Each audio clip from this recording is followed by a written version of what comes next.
See, this points me to, I didn't think that I would get to this question this quickly, but the way you shine for Sylvie, the way you feel and think about like it, I just can't but address that, and like talk a little bit about that. Listen, you guys are unusual people in an unusual world, right? Like you're standing out.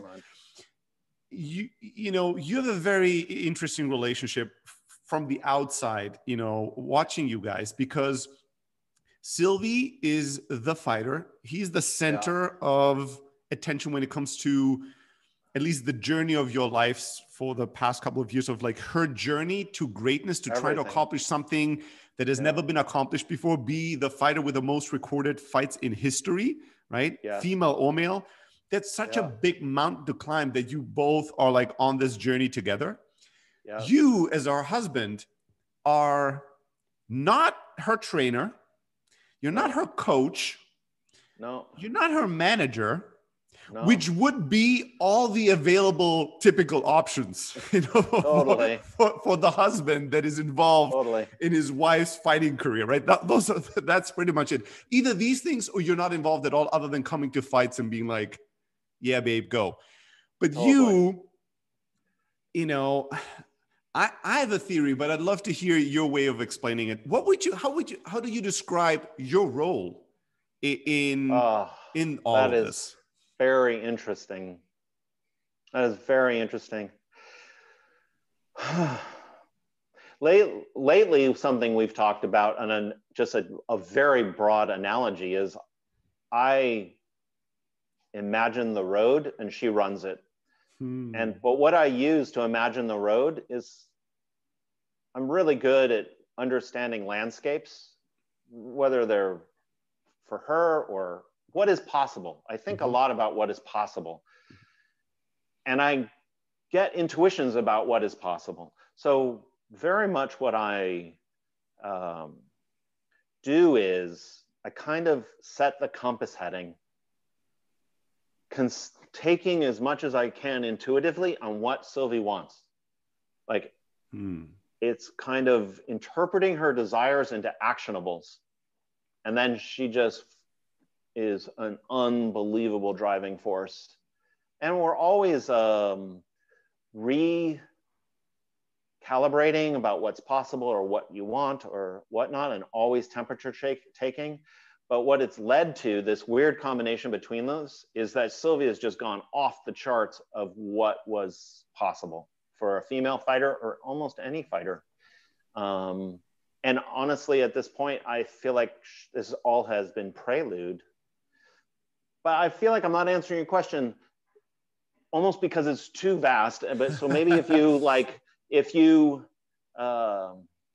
refine it or cut an angle on it, I would understand. I think that's actually great, because to some degree, here's how I see it. To some degree, the way that it presents itself to me is that, you guys are an amazing team to a large degree, because she's very set in a role. Like, she is the fighter. She's the person the record breaker, the person that's trying to accomplish a certain very specific, very numeric, like very like specific goal and target. You are not fitting into a role, right? In my mind, what I see is, in terms of the things you do, just, you take pictures of her. So you document the journey. You take pictures, you video her fight, you video her training sessions. You help document and archive her history and her journey. You help manage, the storytelling aspect, the blog, on YouTube, like the kind of projects you guys do together. Then you're somebody that constantly thinks about her and constantly thinks about her fighting and constantly, analyzes about what has just happened and thinks about what could happen next and what would be possible next. So you're almost her personal philosopher and fighting therapist, and brainstorming buddy, Well, what's weird is that she also is an incredibly reflective, intellectual person. She has great depth. And when she does a vlog or something, and puts it up, I go watch it because I want to learn something. Like she's thinking and seeing things that I can't see. I guess when you're talking to me, I guess an important part to put out there is that she is, to me, heroic. I see her heroicism more than she does. She is a grinder and very, very stubborn. She has her dreams, but she's an incredibly harsh person to herself. Her critical voice is absolutely intense. So what I do is I see her in this shining way. I see her heroic possibilities. She's kind of a pessimist, and I'm the balancing optimist. And so I'm constantly trying to, every time she's like, we're locked in a room, I can't get out. And I'm like, we can put a window here, we can put a door here. And so a lot of what I do is carpentry, is just create avenues for which her to get out of her own pessimism. And so we kind of are balanced. Her pessimism also is a conservativeness that also balances my optimism. So we kind of complement each other. It couldn't just be like crazy optimism to make this happen. Right. She would have to be quite stubborn and closely compressed. And so a lot of what I do is that. And then another thing that I do that we don't really talk about, but sometimes it's counter to Sylvie. Even if they're good people, they just have investments in life, in the world, and in Muay Thai that really are not about her benefit or maybe many other people's benefits. And so a lot of what I do is I have a very good spidey sense about, no, let's not move in that direction, which is very difficult for a female fighter because female fighting has far fewer opportunities, especially, and then in Thailand you have a kind of like male, a gendered, coded sense to opportunities. And so female fighters very often get aligned with forces that really eliminate their opportunities without them even realizing. They're just aligning themselves with people who will help them in the short term. And so a lot of what I do is steering clear of big potholes.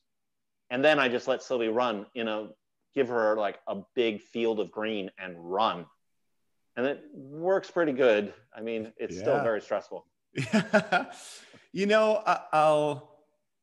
I'll say this: you guys are probably the most beautiful love story in fighting that I've ever seen, and not in a. And the funny thing is, not in a romantic kissy thing, but in the amount of love and passion and dedication and belief you have for her is definitely the wind to the big and beautiful sails that she has as her potential. Like, and it pushes you guys. You don't even know.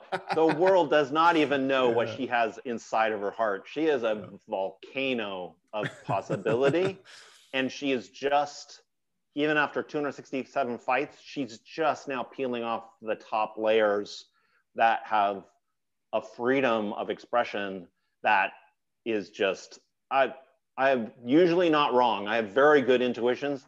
What's coming is, if we can hold everything together and keep the opportunities right, is going to be really unreal, like unreal. I honestly think she's going to be the best female fighter who ever lived in any sport, if she has the opportunity for the next maybe 8 to 10 years of fighting. I'm very excited. I don't know. I just feel, I can see it. I can feel it. Yeah. It's a spiritual thing. It's not about skill, talent.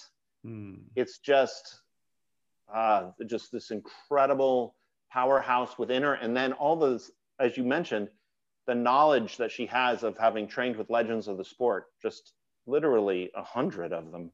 Like, no fighter ever has had that input from history.